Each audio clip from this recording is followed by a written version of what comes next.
अस्सलाम वालेकुम। बहुत से दोस्त मेरे सवाल पूछ रहे हैं ये जो यहूदियों ने 2021 को अपना साल कह रखा है, इसका क्या मतलब है और वो इतनी बड़ी बात क्यों कर रहे हैं, कौन सी ऐसी चीज़ है। मैं मुख्तलिफ मौक़ों पर जवाब देता रहा, मैंने सोचा कि मैं इसकी वीडियो बना के बता देता हूँ।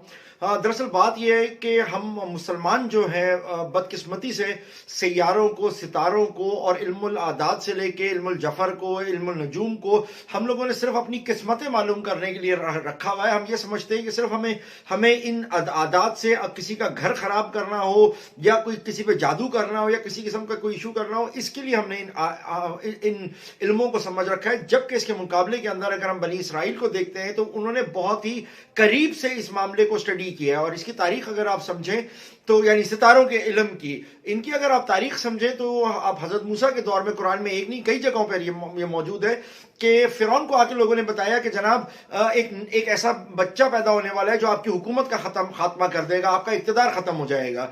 वो क्या था बेसिकली? वो बेसिकली उन्होंने जो सूरज की ये जो सैयारों की आपस में रोटेशन थी, इनसे उन्होंने एक इल्म निकाला और एक फैसले के ऊपर पहुंचे।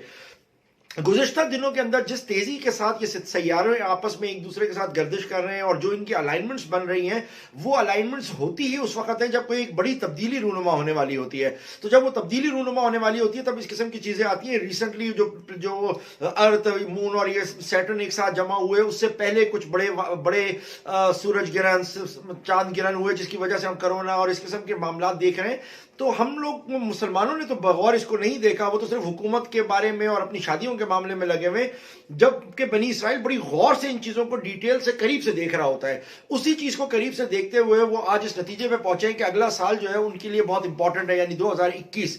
लेकिन एक बात बहुत अहम है जो हमें जहन में रखनी चाहिए कि 2021 में जहां यहूदी बहुत तेजी से दुनिया के ऊपर कब्जा करने की कोशिश करेगा, तो वो ये नहीं होगा कि वो अचानक कोई काम करके आ जाए, अचानक उसके लोग दुनिया में बड़ी तरक्की कर रहे होंगे। नहीं, मैं पेशन गोई तो नहीं कर रहा, लेकिन मैं वही कुरान के हवाले से ये बात बता रहा हूं कि आप देखें कि जिस वक्त बनी इसराइल के ऊपर पहला मसला हुआ था तो क्या था कि जब उन्होंने ये ख्वाब देखा तो उस ख्वाब के बाद क्या हुआ? क्या बनी इसराइली दूसरे दिन सुबह उठने के बाद एक ताकत इमर्ज कर गई थी, या हजरत मूसा के पैदा होने से पहले एक बहुत बड़ा मैसेकर किया गया था जिसमें बनी इसराइल के लोगों को काटा गया था, ज़िबा किया गया था, नौजवान बच्चों को कत्ल किया गया था। और जब उन बच्चों को कत्ल किया जा रहा था, जिसको कुरान ने कहा कि बड़ा जुल्म होता था तुम्हारे ऊपर, और जब वो कत्ल होता था दरअसल, तो उस वक्त फिर कुछ लोग आए और उन्होंने आके फिरौन को कहा कि हुजूर अगर आपने सबको कत्ल कर दिया तो आपकी खिदमत करने के लिए कौन रहेगा? ये तो आवाम खत्म हो जाएगी, इतना बड़ा जेनोसाइड तो काम का नहीं है। फिर उन्होंने चेंज किया और फिर अपने इन हवारियों को बुलाया और उनसे पूछा भाई अब हम क्या करें? उन्होंने फिर अपना इस फलसफे को देखा और उन्होंने फिर अपने इल्म के जरिए कहा कि वो बच्चा जो भी होगा ऑल्टरनेट ईयर में पैदा होगा। लिहाजा उसके बाद ऑल्टरनेट ईयर में बच्चे को कत्ल किया जाने लगा, जिसकी वजह से हम जानते हैं कि हजरत हारून अलैहिस्सलाम जो भाई थे वो बच गए थे। हजरत मूसा का जो टाइम था उसके अंदर आपको वो साल था जिसके अंदर बच्चों को ज़िबा किया जा रहा था।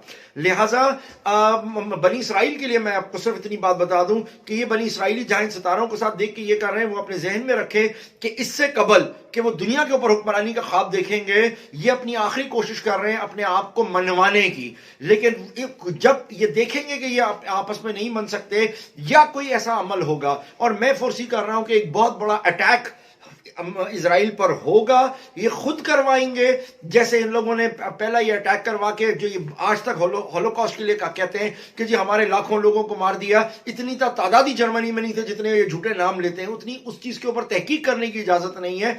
तो इसी किस्म का एक वाकया करके इन्होंने पहले फलस्तीन की जमीन ली, अब ये उस जमीन को एक्सपैंड करने के लिए एक ऐसे ही एक वो करवाएंगे, कोई मैसेकर करवाएंगे। और इनसे बईद इसलिए नहीं है क्योंकि ये कुछ कबीले हैं, क्योंकि बनी इसराइल 12 कबीले थे। इन 12 कबीलों में से यहूदा कबीला, जिसकी वजह से ये यहूदी कहलाते हैं, उस कबीले ने तमाम कबीलों को मारा था हजरत सुलेमान अलैहिस्सलाम की हुकूमत के बाद। तो ये इनका एक वतीरा है कि ये लोगों को खत्म मारते हैं, अपने लोगों को मारते हैं, फिर रोते हैं और उसके बाद फिर एक्सपेंशन करते हैं। लिहाजा 21 के अंदर ये कोई वर्ल्ड पावर नहीं बन जाएंगे, लेकिन 21 में हो सकता है कि इनके ऊपर एक बड़ा बदतरीन किस्म का अजाब आए, और वो अजाब किसी भी तरफ से आ सकता है। वो खुद अपनी तरफ से कोई प्लान काम कर सकते हैं, और जिसके बाद फिर ये पूरी दुनिया पे चढ़ दौड़ेंगे, और फिर जब चढ़ दौड़ेंगे तो फिर वो टाइम मुसलमानों के लिए बड़ा खराब होगा और तमाम लोगों के लिए, जिसके अंदर हमें ये पता है कि पहले ईरान और उसके बाद फिर अरब, फिर बाद के अंदर ये दीगर ममालिक आपस में जाएंगे और हम उसमें इस कैफियत के अंदर चले जाएंगे। अल्लाह ताला से दुआ है कि हम सबको अपनी अमान में रखे। अस्सलाम वालेकुम, बहुत शुक्रिया।